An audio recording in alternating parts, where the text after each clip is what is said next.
So let's see. Attendees. Okay.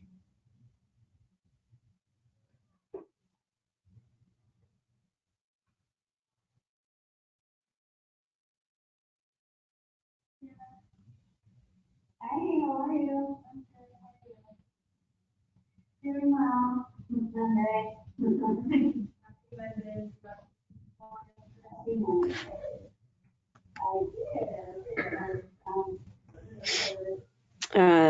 Hi, everyone. I'm just trying to make sure that this is working. Dan, can you say a quick hello so we can make sure people hear us? Hello. Yes, Dan's on. I see folks are starting to join. Maybe we'll just give a couple of minutes. Make sure if anybody's trying to get in can get in on time. Yeah. Okay, great. Um, and we see, yes. So far we've got around 12 attendees on the call. Thanks everybody for joining us. We're excited to be chatting with all of you. We'll give people maybe 1 or 2 more minutes to just join us, and then we'll get started. People I see on the call that I know, Ali Oli, so glad you're on this call. How fun!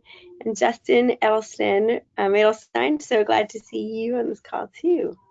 Thanks for joining.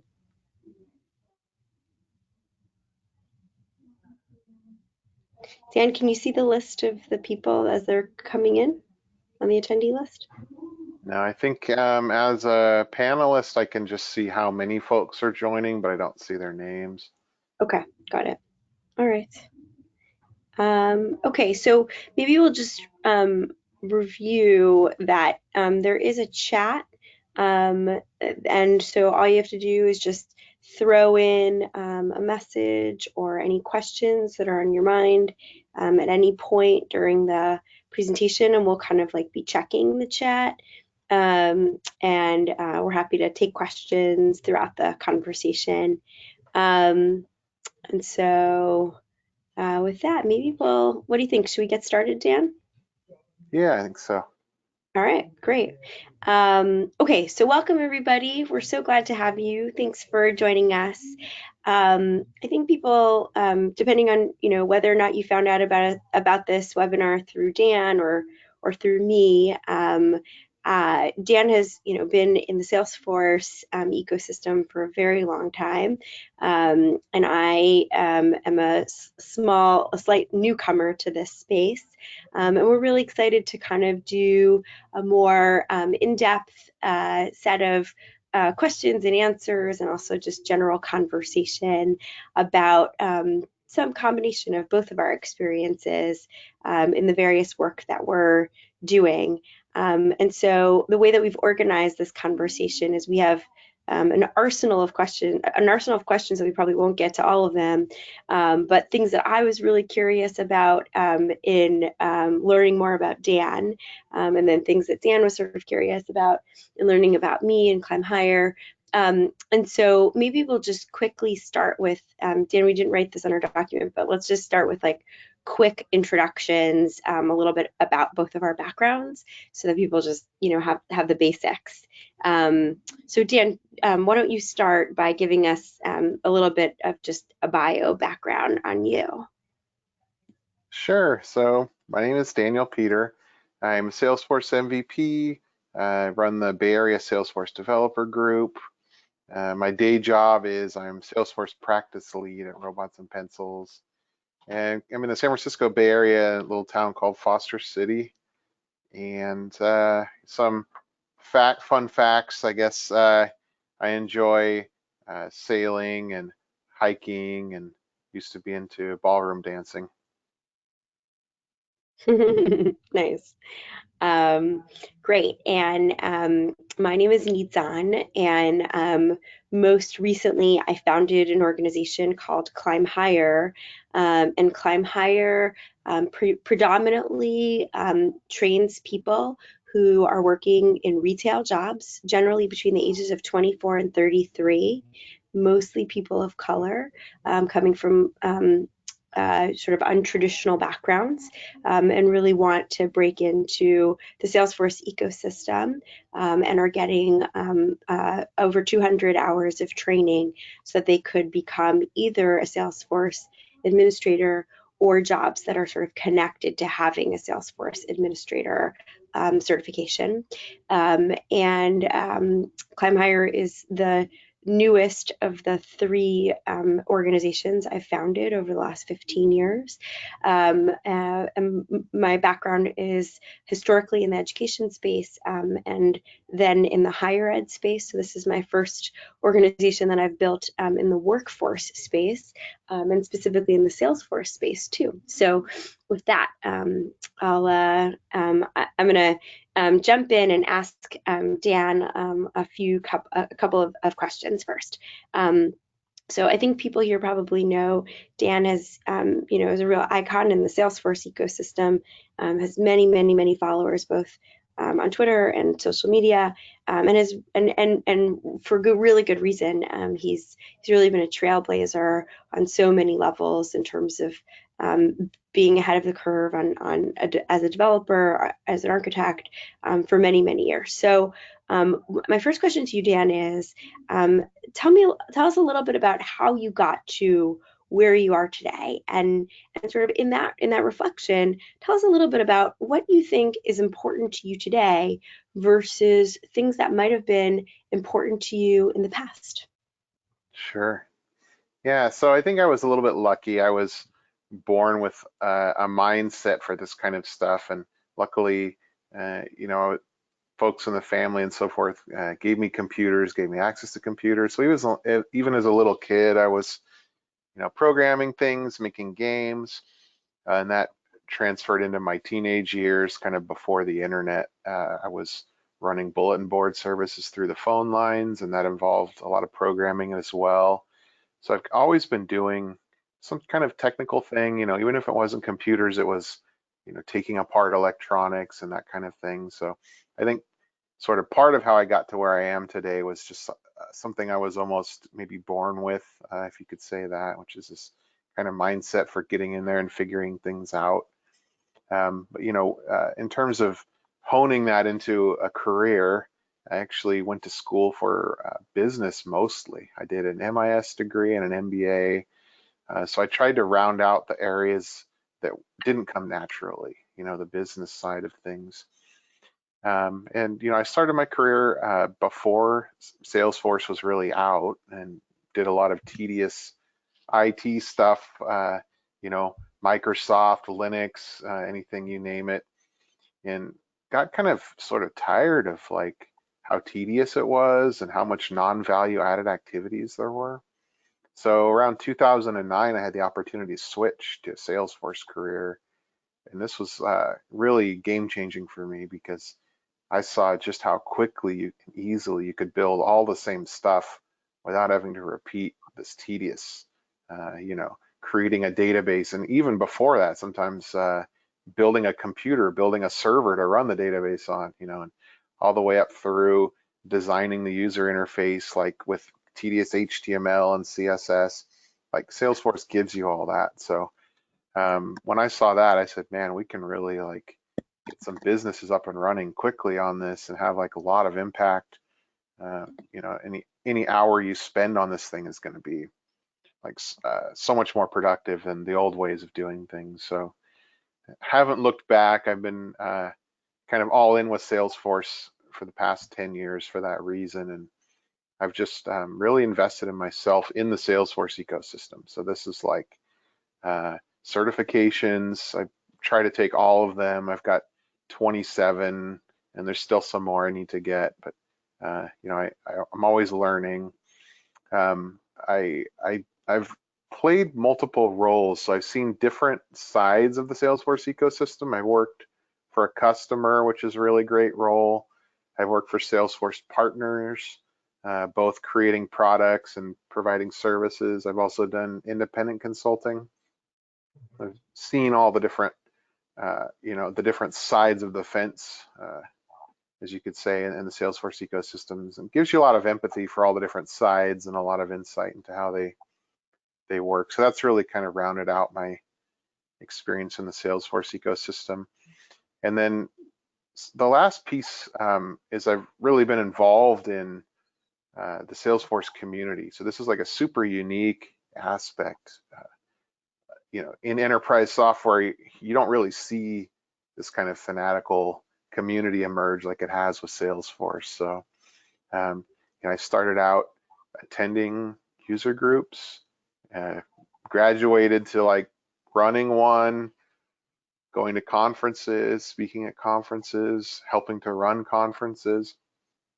And so I've just met so many people through that. Like the amount of social capital I've built over the last 10 years is like staggering. And these different platforms like, the Trailblazer community groups or these conferences, they just give you unbelievable access to people that you could never really get time with, like say, in an ecosystem that doesn't have this. So all these folks you might think are sort of, you know, untouchable executives at the company, you can just invite them to come speak to your group and get to know them as a person. So that's just been amazing. So that's kind of how I got to where I am today. Awesome. Thanks, Dan. Um, so we tend to ask this question a lot at Climb Higher for so many reasons. It's important for people to sort of know that failure, as cliche as this might be, is a necessary part of the equation. And so, would love to hear about just something that kind of sticks out to you when you think about failures that you've experienced over the last number of years as your status and your career were growing and growing. Also, like, what were some of the things behind the scenes that we might not know about that were also frustrating to you? Yeah, well, I think I've almost rewired my brain to not even notice failures. If you ask me, what's a failure you had recently, I'd be hard pressed to think of one, but it's actually because they're happening all the time and I don't even see them as failures. I see them like steps to getting to success. So, in a sense, just not being afraid to fail and failing constantly and sort of inoculating yourself to the failure to where it feels comfortable and you don't even worry about it anymore because you just know it's part of getting to the success. I think that's an important mindset to develop. I was fortunate to develop it early on, almost to the point where it's hard for me to remember back to when I actually did sort of freak out about a failure. But like almost, nothing phases me anymore because I feel like it's all just an opportunity to learn and readjust and then get to the success. Um, so I definitely don't get things right on the first try if you look at it from that aspect. But ultimately, I do think I figure them out. So I would encourage anybody who's afraid to fail to try to just rewire their brains into thinking it more of, okay, this isn't a failure. This is just part of my path to success. It's not like a dichotomy with success and failure on either side. It's like a path you pass through the failure to get to the success. Great. Um, one thing that you had told me when we were prepping for this call or this conversation was that sometimes you're going to end up like working on things, and then sometimes you might have to throw away all of it because it just like didn't work. Can you just maybe share like one or two lines about that experience, or kind of how often does that happen where you're kind of working on something for quite a while and then realize like, nope, it's not going to get there? Yeah, it happens fairly often. I think that's one of the harder parts of moving through the failure is leaving some of that effort behind as you move forward. I think the best way to mitigate it is to not invest too much until you're sure that something's going to work out. So these kind of little experiments, like you rough something out and build something really quickly. So if you do have to throw it out, it's not a big deal. I think that's a good way to kind of mitigate that. And a lot of times in the software industry, there is so much uncertainty. Things are so bleeding edge, and maybe you're the first one to build something. you kind of have to uh, go into it knowing that, okay, I'm going to build these three things. Two of them are going to get thrown away, and that's just part of the process of, creating a good solution. Cool. And then the last question in this grouping is about relationships. Um, at Climb Higher, we sort of recognize that um, relationships are a huge part of the equation. So in our world, we really listen to that data from LinkedIn that says that you're 9 times more likely to get a job through a referral and through a network. And so we spend a lot of time kind of helping to build relationships both amongst the climbers and with people in the Salesforce ecosystem, because we just know that that is a major part of how people ultimately get opportunities. I know that relationships are sort of major drivers for so much of how your success has come about. Can you think of a story or two around sort of like proud moments in relationships that were particularly meaningful, or things that kind of happened that really sort of underscore that notion of relationships are a big part of this work? Yeah. So I see the two different sides of it. One is, when you build relationships with other people with the intent of helping them out. And then I see the other side is when your existing relationships, you kind of get the result of that and something really good comes to you. So I definitely have tons of examples of both of those. And I feel like there's some uh, cosmic connection between the two. Like the more times you help somebody out, maybe you make a connection between somebody that really boosts their career. It may come back to you in another form, maybe not through that person, but since you did something good, then what this kind of flipped the switch in somebody else's mind to make a connection for you that's like totally unrelated. That's a bit of a spiritual belief there, but however it works, I know it does just seem to work. So that's pretty amazing. So a lot of these connections that I've made for other folks early on, I won't name names, but um, I've then seen how they've progressed their careers, and I feel like super proud of them that I was like some piece of that. And that's pretty cool. You almost feel like, oh, I knew them before they were famous or something along those lines. So Mhm. it's very rewarding to be part of that. But then, I mean, on the other side, I would say like, quite a few of my jobs have come through relationships, just things you would never expect. Like, oh, you meet somebody at a conference and you talk to them, and they talk to somebody else a year later, and somehow, and then you're talking to somebody else because of this, and next thing uh, you're in a new role, or you've done some project for somebody, or you've got a seat at the table at this incredible meeting where you're like feedback is super important to somebody. So, but yeah, I mean, you have to have that faith that doing these things is gonna be worth it. And I would just like to underscore that it unquestionably is. Like, don't hesitate to make as many connections as you can for other folks and be receptive to this coming back to you in the form of good things. Hmm. Nice. All right. I'm handing it over to you. So I kind of want to ask like some similar questions, but reframed a bit because you're obviously in a different role than I am. But I just starting with kind of your background and kind of how you got to where you are today. Can you talk a little bit about that? Yeah. Um, I've been working in the education space for almost 20 years, and always with communities of color, generally in lower socioeconomic brackets, and had a really deep belief for a very long time that education is the way that the cycle of poverty can be broken.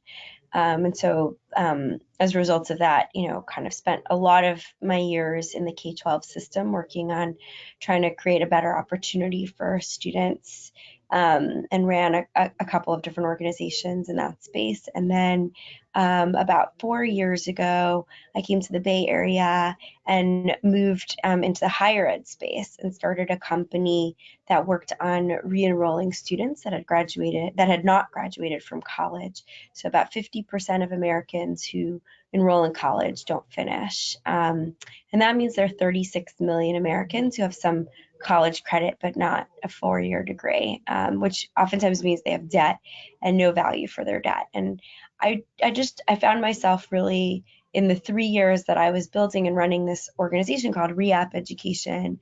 I was really kind of also simultaneously having a little bit of a crisis of faith in the education institutions that I had put a lot of stock into. I think because I had gotten a college degree and so many people I know had gotten a college degree, and just, sort of found myself thinking, gosh, like so many of these educational institutions don't graduate the vast majority of their students, and their economic models are kind of based on that. And it's a pretty not great system for the vast majority of people who just don't have automatic success in it.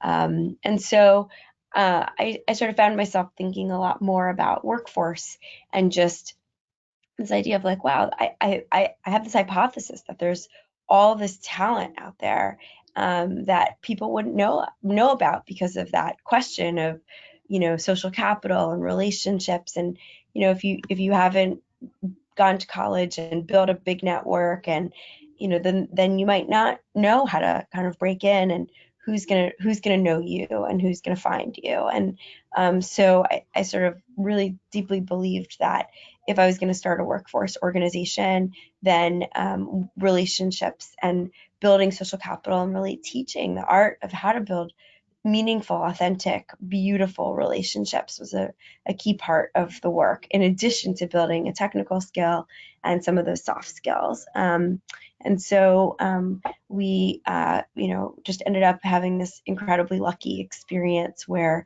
Eric Schmidt, the former CEO of Google, I had an opportunity to pitch somebody on his team the idea of Climb Higher, which is really this, notion of relationships being at the heart um, of the model, in addition to the skills being built. And we have a whole way that we do that, that involves the alum being teachers and all this kind of stuff. And so um, uh, we had a really lucky break, and Eric Schmidt decided to fund it. And then from there, we had to have a match on his funding, and we were able to raise that relatively quickly. And since then, the Gates Foundation and a number of other folks have joined in. And so we've just had, a really great start to this work. And I think for me, like one of my reflections on what is important versus what was important in the past is just um, that I didn't ever really understand how important the notion of building community is in in helping people like overcome major obstacles in life. And many of our students have really felt like school wasn't a place where they were successful, but they are so bright and so talented. And so just how do we create different environments where people can really find their power and their strength, is something that is just a new reflection of um, things that I think are necessary when you're, helping people build new skills and breaking into new career pathways for themselves. That's that's incredible. So as part of that, I'm assuming you must have hit some things that you might consider failures along the way. Can you talk about kind of your perspective on failures?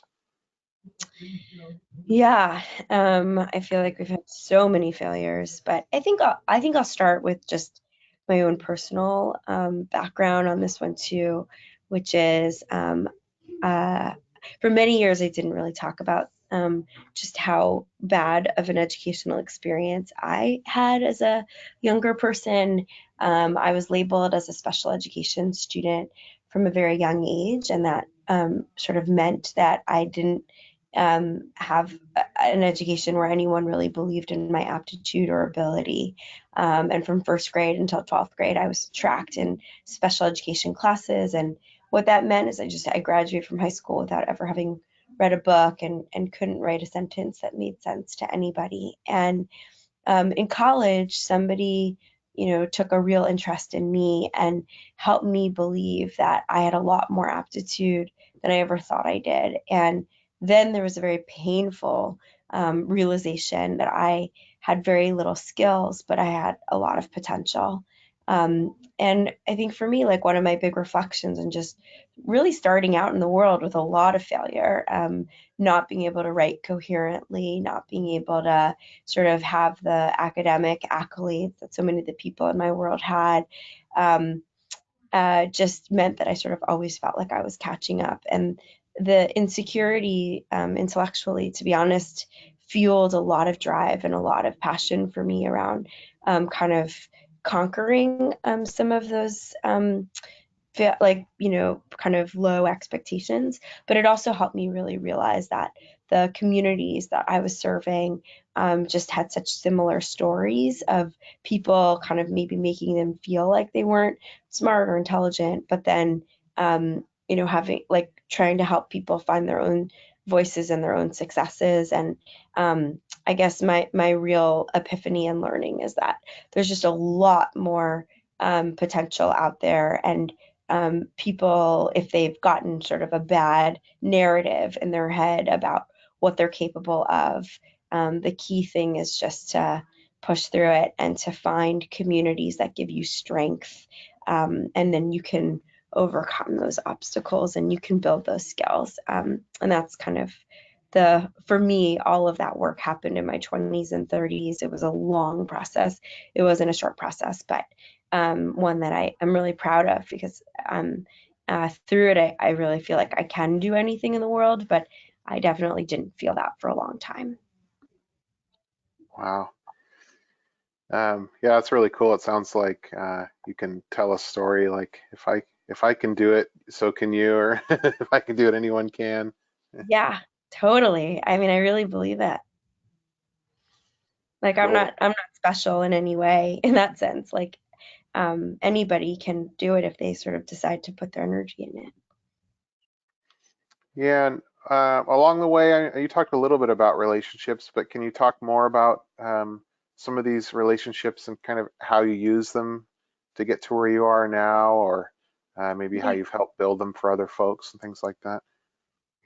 Yeah, I mean, I would say relationships are really how the world goes round, and I think sometimes I wish I've one student at Climb Higher who I think is like particularly skeptical of this idea. I wish that we had a meritocracy where somebody could just get a bunch of certifications, put it on their resume, apply to jobs cold, and then voila, like all the doors would fling open, but that's just sadly like not how the world works. And it's not a meritocracy. It's much more about who you know and what they know about what you're capable of. And so right now, like Climb Higher is building social capital on behalf of our students because we now know how smart and capable and intelligent they are. The rest of the world might not know that about them just yet.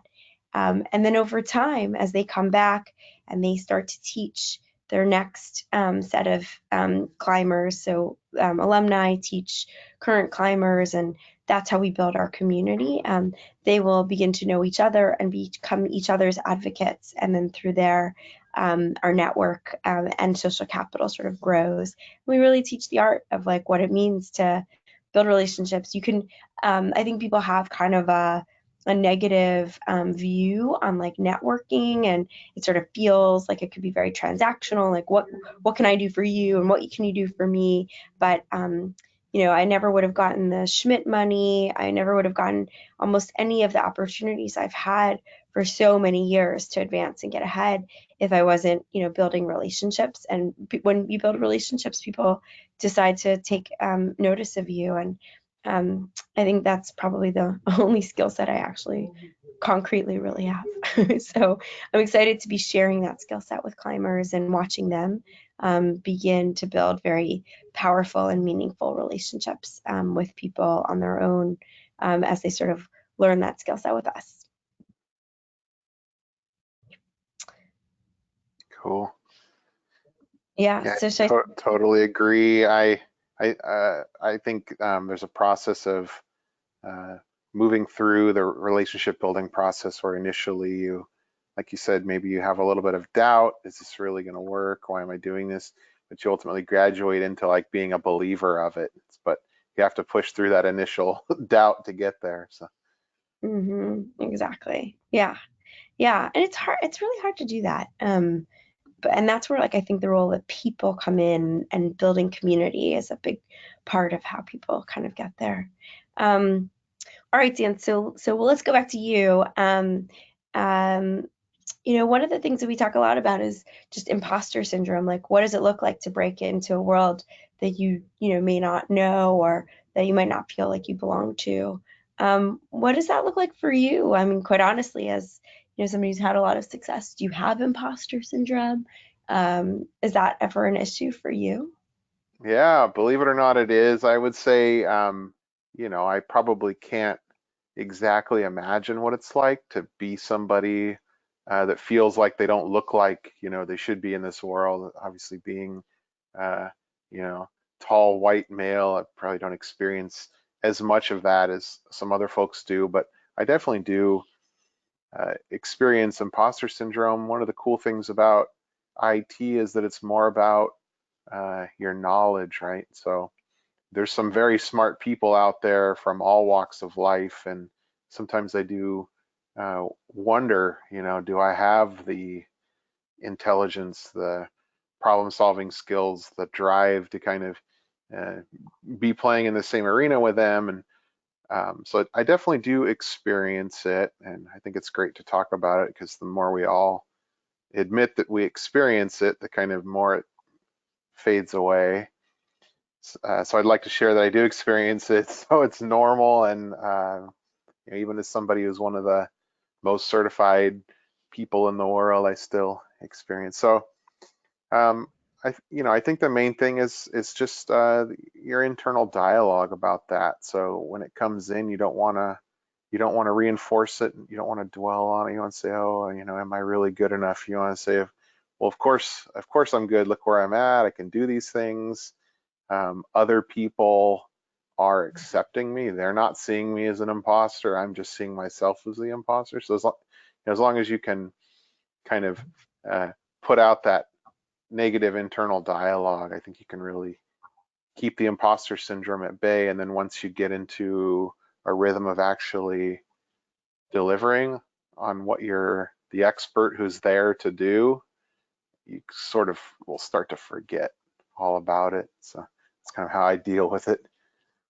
Hmm, nice. Um, So the next two questions are really about skills. So let's start with soft skills. Sometimes people, use terminology like professional skills. We sort of see on every job description like how important communication and grit and perseverance are, for kind of any job. Tell us a little bit about, your own sort of experience around soft skill building and are there any tricks that you have as you kind of try to utilize some of those skills? Yeah, this is the biggest frontier for me right now. I've mostly been a hard skills person my whole life, so I'm particularly interested in the soft skills aspect. And a lot of folks that are maybe feel like they're more like introverts, they're probably in a similar boat that I am. And I just want to stress that this is important now, and it's just going to become more important going forward. So these different things, leadership, empathy, like you said, like grit, perseverance, these different soft skills are, this is going to be what kind of separates, uh, the really successful people from the folks that are just kind of getting by in the future. And I think that's partially due to new technologies, um, basically making it to where people's soft skills are one of the few things that's left that technology can't replicate. So, becomes that much more important. Um, so what I do is basically, like I said, this is a new frontier for me. So I'm in learning mode with these, and it's a lot of practice. So if you want to talk about, pick one out, for example, like uh, public speaking, how well can you teach somebody, connect with an audience? Like this is just something I practice a lot at. And, it's not easy, but it gets easier the more you do it. I think little tricks like um, seeking subject matter experts, getting some little pieces of advice from them, and then implementing those, trying to work those in, and just practicing them over and over again. To some extent, I think some of this stuff is something you're born with, but I think even that said, you can still improve on it. So, um, yeah, I think get back to me in 5 or 10 years and we'll see how far I've come in my journey. But I still strive to be a better leader, more empathetic, uh, you know, kind of more curiosity, more motivation, more drive. These are all areas that I'm challenging myself with right now. Hmm. And just like to go one level deeper, like what does it look like to challenge yourself to go, deeper? Do you have a story of any kind that you could share with us? Yeah, the one that's most apparent is the one that's needed for my role at Robots and Pencils. I'm Salesforce practice lead there. A good chunk of my job is, uh, keeping, say, good morale, good productivity within the team. So, a software developer might be really good at writing software, but can they also be good at helping the rest of their team to like write better software and, be happy and get fulfillment out of their job? And I think it's really a privilege to be in these situations like that, but still, it's still a challenge. So it's kind of the next frontier for me. And you get some indirect feedback. Also, you can see if things are working or not. But it's also important to solicit that direct feedback. Also, ask other people how you're doing at it. Yeah, cool. Um, and then, on the hard skills front, like how did you sort of develop your hard skills? And I think for lots of people who are trying to break into this space, like that's, is it trailhead? Is it, just doing the work and kind of blundering through it? What were some of those skills? How did you acquire them? Yeah, I think the way I acquired them is a little different than folks would do these days. I got into it 10 years ago where all we had was, 1,000-page documents. You had to read the manual on how to use, say, Salesforce. Uh, Very tedious, very easy to like lose comprehension or frankly almost fall asleep. So, Trailhead is a huge improvement over that now. And I think it's a combination. I think there's Trailhead, which gives you the badges. There's also the certifications. Then there's also the experiential, and I think it's kind of a loop, an iterative loop of these things. So and I would say also different people learn in different ways. But let's take, I think, a good average case might be go to Trailhead, get some background info, and then try to apply this maybe not to a real world solution. Maybe if you are lucky enough to get somebody to pay you to do it for a real world solution and they're patient enough for you to learn, that's great. But probably more realistically, do something like get a developer org and build a little bit of a system that's implementing these concepts in a way that's very interesting and relevant to you. So if you've got a business that you've worked in, some industry, maybe it's a hobby, build something for that, and that's what will really make it click. That's what will bridge the gap from the theory to the practice, and then you'll be pretty confident in asking somebody to pay you to do that for their business. So, I think part of it is the learning and the experience, but the other part of, I guess you could say certification wise or even badge wise, there is a bit of what you might call soft skills rolled into that. And that's like the motivation to push yourself to learn these new things, to kind of get ahead of the curve. So maybe the job you're doing right now doesn't require you to learn these things. So you have to dig deep to say, okay, I'm going to use my weekend to learn this totally new skill and get certified in it because I want to grow. And, you know, as it turns out, there's a good chance like a project in this will turn up for you in say 6 to 12 months, and here you are certified, ready to accept it. It kind of opens up doors for you that way. Cool. Great. And I just want to take note of the fact that we've got 19 minutes left on this call, or this conversation. So if people do have questions that they want to ask us, feel free to throw them into the chat, and we'll sort of pause in about 7 or 8 minutes and start answering those. So feel free to throw them out there, and we'll keep going until the hour's up. All right, Dan, turn it back Cool. over to you. Yeah, so I want to ask you the same question about imposter syndrome. This comes up a lot. I think it's a lot of folks will be interested to hear more perspectives on this. Can you tell me about your experience with imposter syndrome? Yeah, definitely. I'll say like as a white middle class woman, imposter syndrome I think looks really different than some of the students that we work with, the climbers.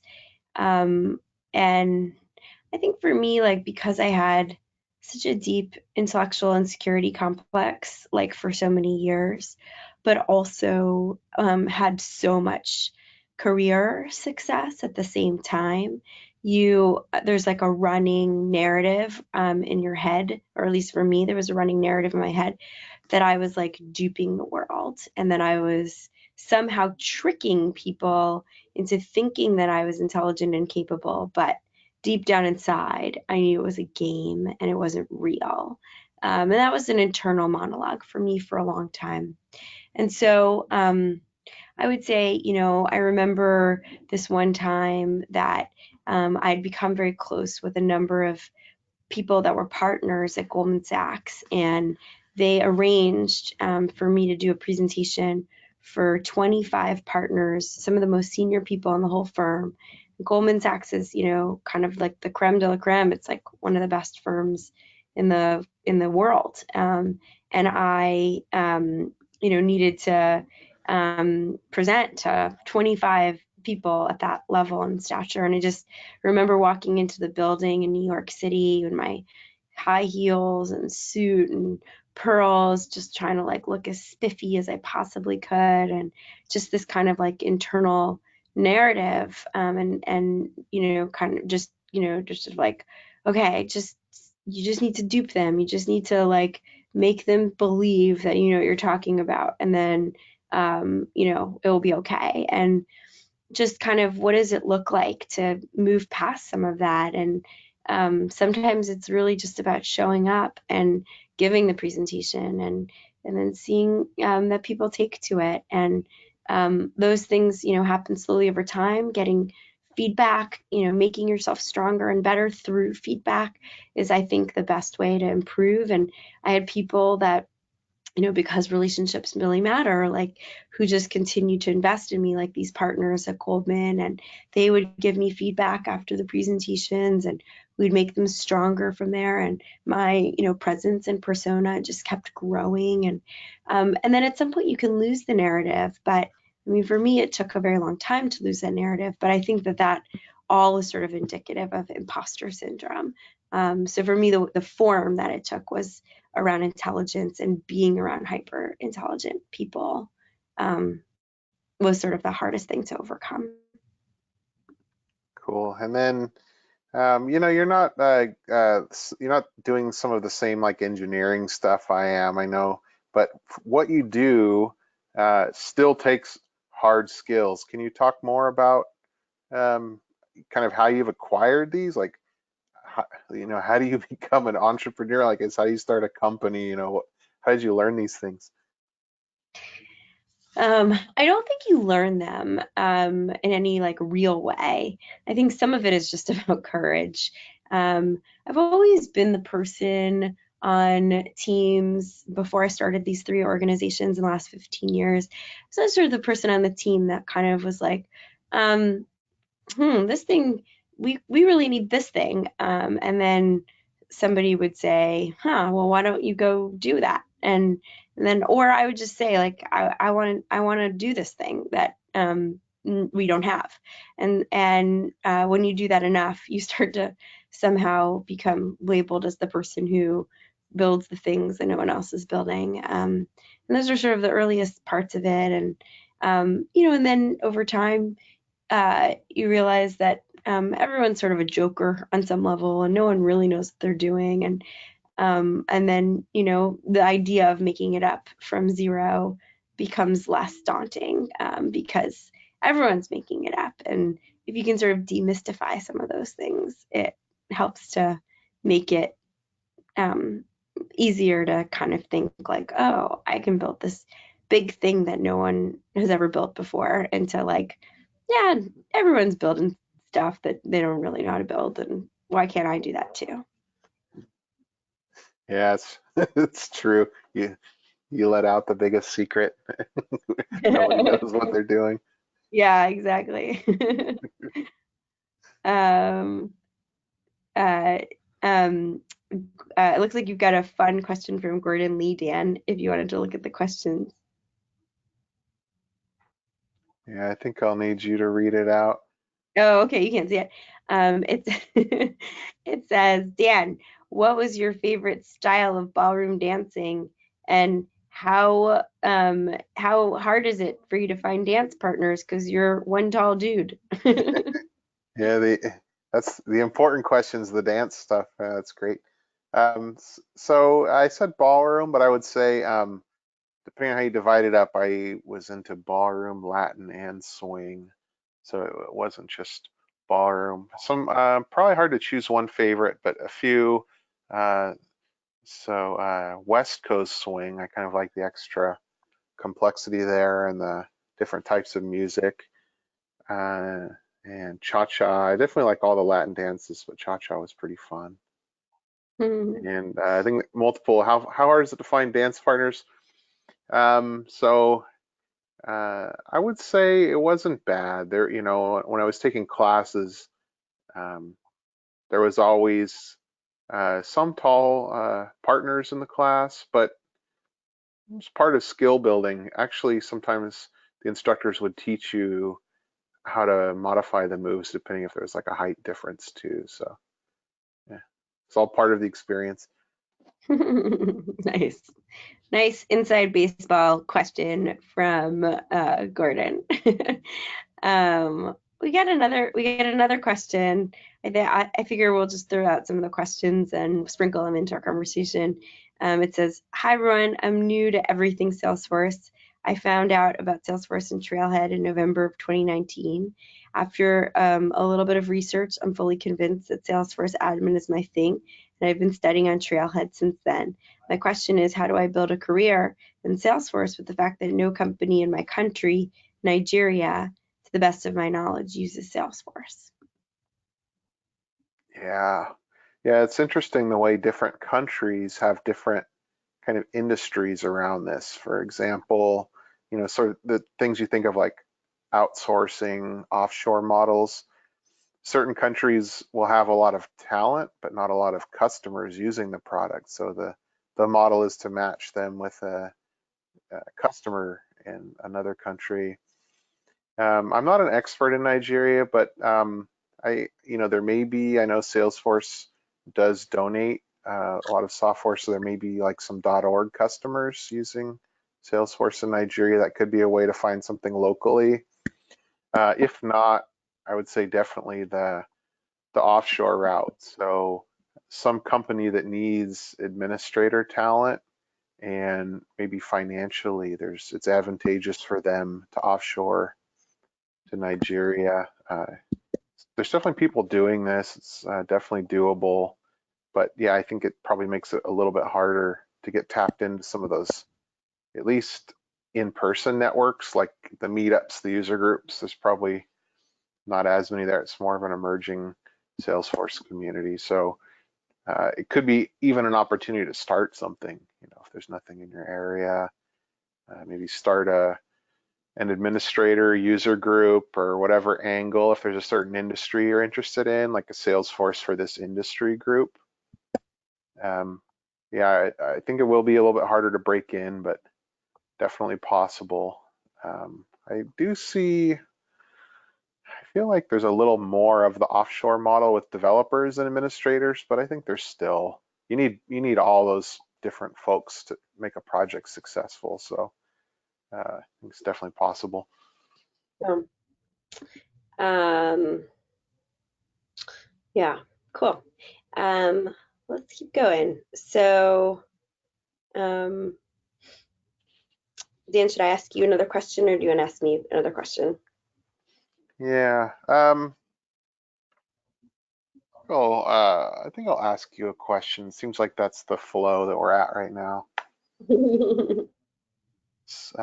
Maybe we can ask each other this question. I'll ask you first, though.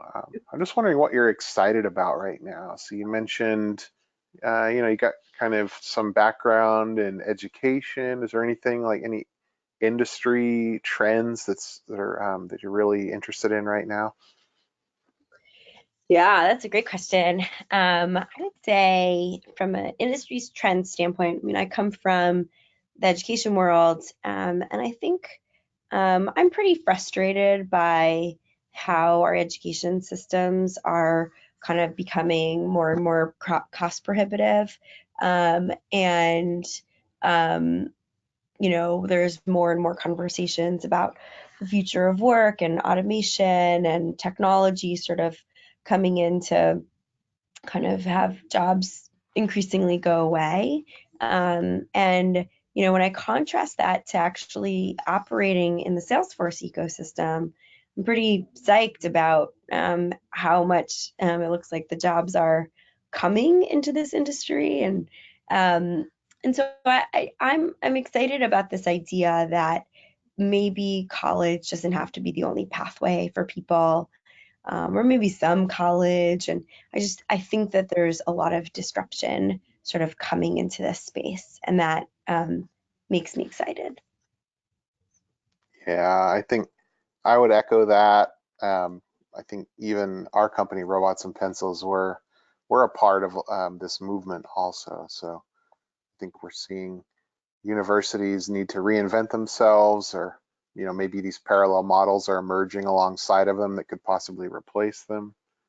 Hmm. Yeah, totally. All right. So Dan, we have like a last few minutes. So tell me about a lesson that you've had to learn over and over again the hard way. Yeah, I think for me, one of the biggest challenges is, how do I put it?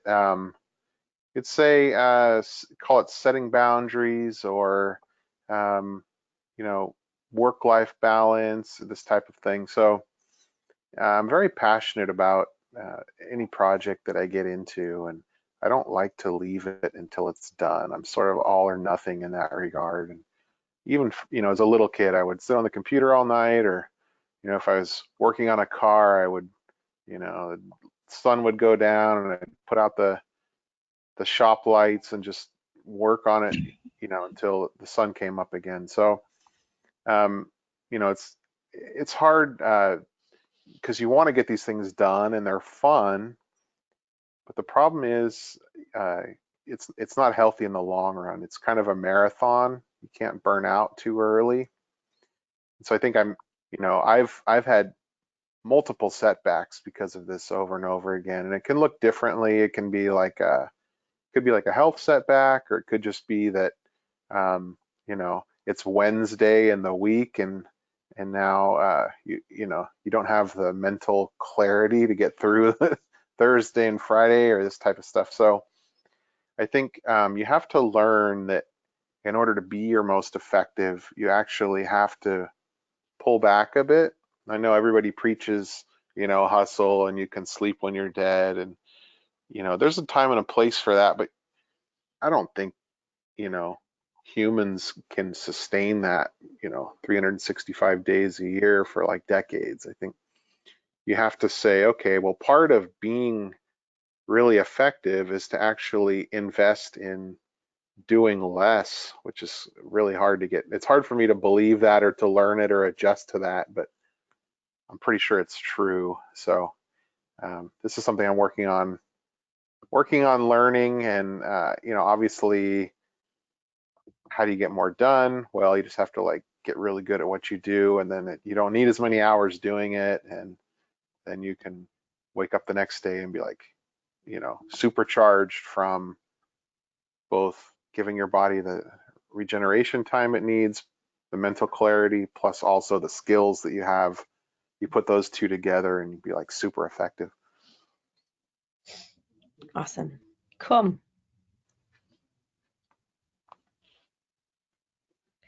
I'm just looking. Doesn't look like any other questions have come in. Want to just do like some final thoughts? Yeah, well, I was curious. I was uh, wondering if you could just answer this question. Where do you find your source of strength? Hmm.